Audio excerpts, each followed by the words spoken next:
अगर आपकी सैलरी से हर महीने टैक्स कट रहा है तो क्या आपको इनकम टैक्स रिटर्न फाइल करने की ज़रूरत है? बहुत सारे लोग इसमें बोलते हैं कि राहुल जी, टैक्स तो कंपनी पहले ही काट लेती है, तो फिर आईटीआर फाइल करने का आखिर फ़ायदा क्या है?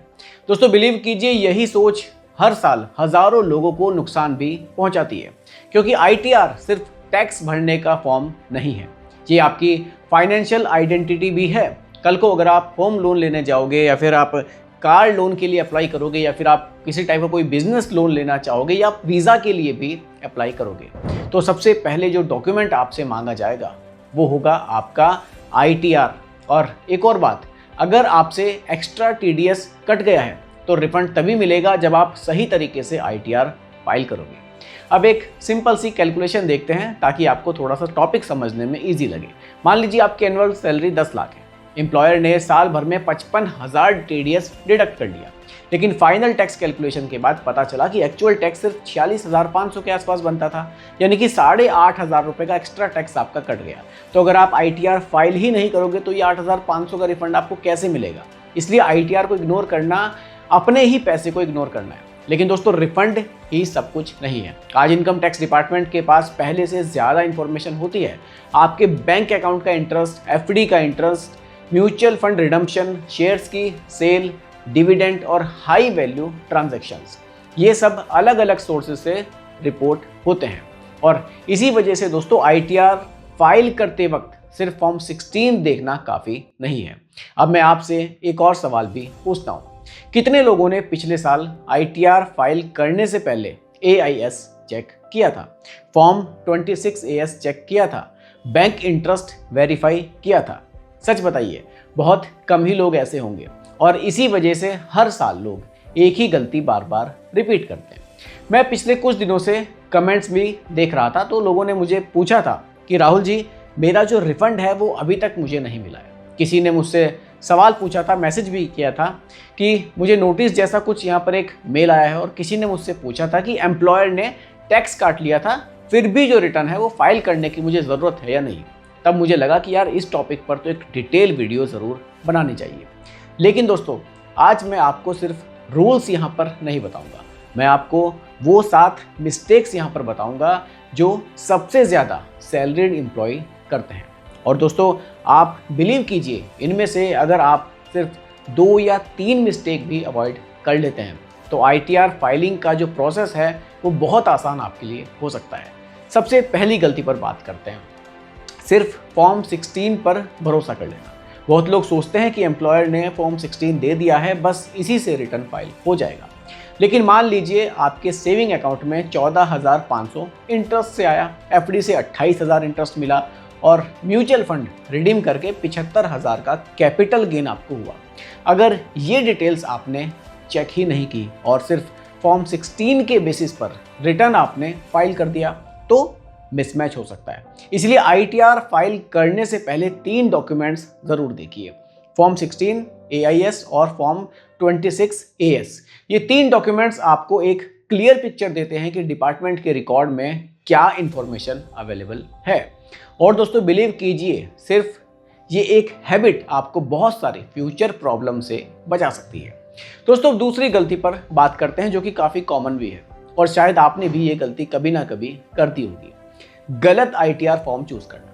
दोस्तों, बहुत लोगों को लगता है कि आईटीआर का सिर्फ एक ही फॉर्म होता है, लेकिन ऐसा नहीं है। इनकम का सोर्स के हिसाब से अलग अलग आईटीआर फॉर्म्स होते हैं। अगर आप सिर्फ सैलरी अर्न करते हैं तो एक फॉर्म हो सकता है, लेकिन अगर आपके पास कैपिटल गेन्स, हाउस प्रॉपर्टी या बिजनेस इनकम है तो दूसरा फॉर्म एप्लीकेबल हो सकता है।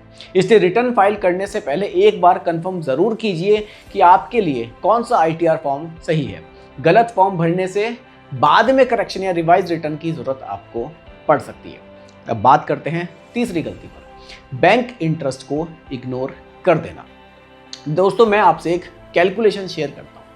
दोस्तों, मान लीजिए आपके सेविंग अकाउंट में साल भर में 18,000 रुपये का इंटरेस्ट आया, ठीक है, एक एग्जाम्पल के लिए मानते हैं। एफडी से 42,000 रुपये इंटरेस्ट आपको मिल गया, यानी कि टोटल इंटरेस्ट इनकम 60,000 आपकी हो गई।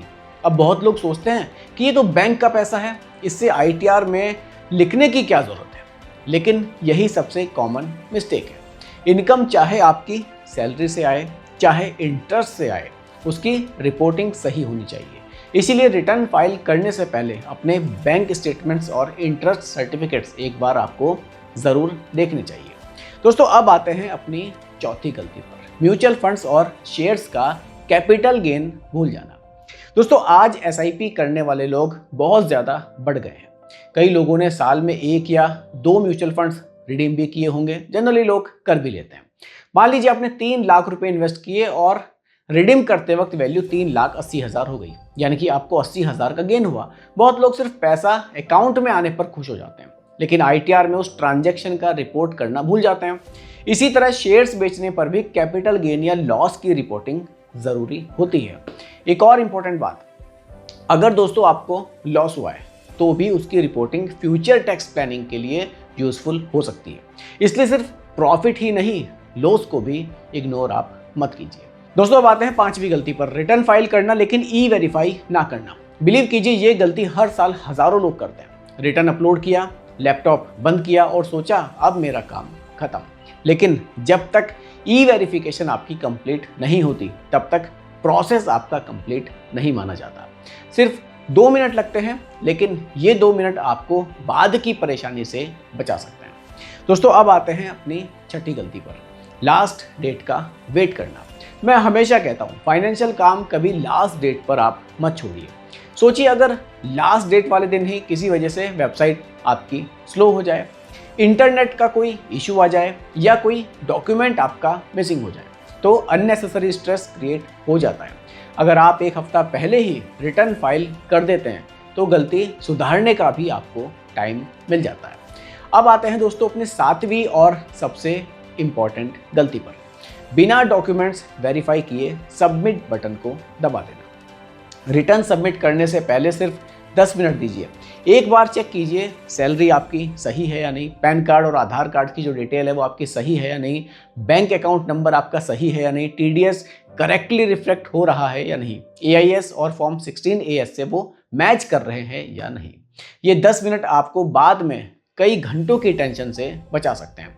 दोस्तों आईटीआर फाइल करना मुश्किल काम नहीं है। मुश्किल तब होता है जब हम जल्दी में या बिना वेरीफाई किए फाइलिंग कर देते हैं। दोस्तों याद रखिए सही आईटीआर सिर्फ रिफंड के लिए नहीं, आपकी फाइनेंशियल क्रेडिबिलिटी के लिए भी बहुत इंपॉर्टेंट है। इसलिए इस साल सिर्फ रिटर्न फाइल मत कीजिए, एक एक्यूरेट रिटर्न फाइल कीजिए। अगर आज की ये वीडियो से आपको कुछ नया सीखने को मिला हो तो कमेंट में ज़रूर बताइएगा। बाकी वीडियो पसंद आई हो तो लाइक कीजिए, अपने ऑफिस के दोस्तों के साथ और फैमिली के साथ इस वीडियो को शेयर ज़रूर कीजिए। और इसी तरह की फाइनेंशियल वीडियो बिल्कुल सिंपल भाषा में समझने के लिए फॉलो ज़रूर कीजिएगा इन्वेस्ट राइट को। मैं हूँ राहुल, मिलूंगा आपसे जल्दी एक अगली वीडियो में। तब तक के लिए बाय बाय, टेक केयर, जय हिंद।